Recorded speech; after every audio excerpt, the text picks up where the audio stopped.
அன்று 3 முதலமைச்சர்களால் திறந்து வைக்கப்பட்ட பொக்கிஷம் இன்று முடிவுக்கு வந்த சகாப்தம்.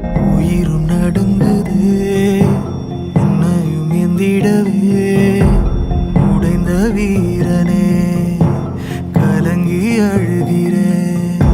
இது வெறும் திரையரங்கம் மட்டும் இல்லங்க, சினிமாவோட பல சரித்திர கதைகள் இதுக்குள்ள இருக்கு.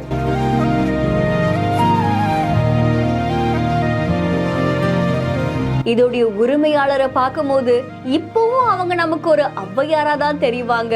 கே.வி. சுந்தராம்பாளின் திரையரங்கத்திலிருந்து ஒன்றொன்றாக எடுக்கப்பட்ட பொக்கிஷங்கள். நாடகங்கள்லயும் நடிச்ச புகழ்பெற்ற கே.பி. சுந்தராம்பாள் திரையரங்குள்ள நுழைஞ்ச உடனே அறிஞர் அண்ணாவால கொடுமுடி கோகிலம் அப்படின்னு அவங்களுக்கு ஒரு அழகான பெயர் கிடைச்சது. கே.வி. சுந்தராம்பாளுடைய பாடல்கள் நம்ம மனசு அவ்வளவு ஈர்த்திருக்கு அப்படின்னு சொல்லலாம். ஔவையார் அப்படின்னாலே நமக்கு இவங்களுடைய முகம் தான் ஞாபகத்துக்கு வரும். சின்ன வயசுல வறுமையால வாடின கே.வி. சுந்தராம்பாள் ரயில்ல பாடிட்டு இருக்கும் போது பிரபல பாடகர் ஒருத்தவங்க அவங்களை கூட்டிட்டு போய் அவங்களுக்கு ஒரு வாய்ப்பு கொடுத்திருக்காங்க. அதை தொடர்ந்து நாடகத்துல அவங்க பாட ஆரம்பிச்சாங்க, நடிக்க ஆரம்பிச்சாங்க. அப்புறம் திரைத்துறையில அவங்களுக்கு ஒரு வாய்ப்பு கிடைச்சிருக்கு. அப்பவே இவங்களுக்கு 1 லட்சம் ரூபாய் சம்பளம் அப்படின்னு சொல்றதே பலரையும் ஆச்சரியத்துல ஆழ்த்தி இருக்கு. அதை தொடர்ந்து பல நாடகங்கள்ல நடிச்சு திரைத்துறையில பல்வேறு பாடல்கள் பாடி நம்ம மனசை ஈர்த்தவங்க ஈரோட்ல ஒரு திரையரங்கையுமே கட்டியிருக்காங்க. அந்த திரையரங்க திறக்கிறதுக்காக 3 முக்கிய தலைவர்கள் அழைச்சிருக்காங்க. ஒண்ணு அப்போதைய முதலமைச்சரான கருணாநிதி அவர்கள், அதை தொடர்ந்து அப்போ மக்கள் மனசுல இடம் பிடிச்ச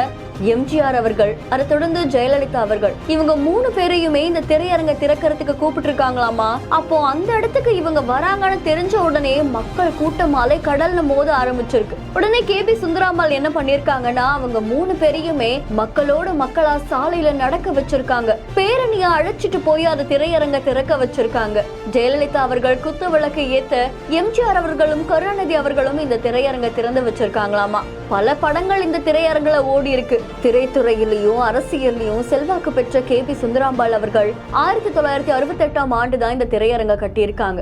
ரொம்பவும் புகழ்பெற்ற இந்த திரையரங்கு மக்கள் மனசுல நீங்காத இடம் பிடிச்சிருக்கு.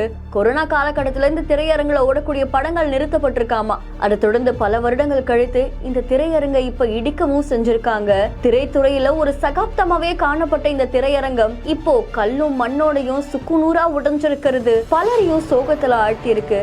இந்த திரையரங்க கட்டின கே.பி. சுந்தராம்பாள் அவர்களுக்கு பின்னாடி இன்னும் பல புல்லரிக்க வைக்கக்கூடிய கதைகள் இருக்கு அப்படின்ற மாதிரி தெரிவிக்கப்பட்டிருக்கு.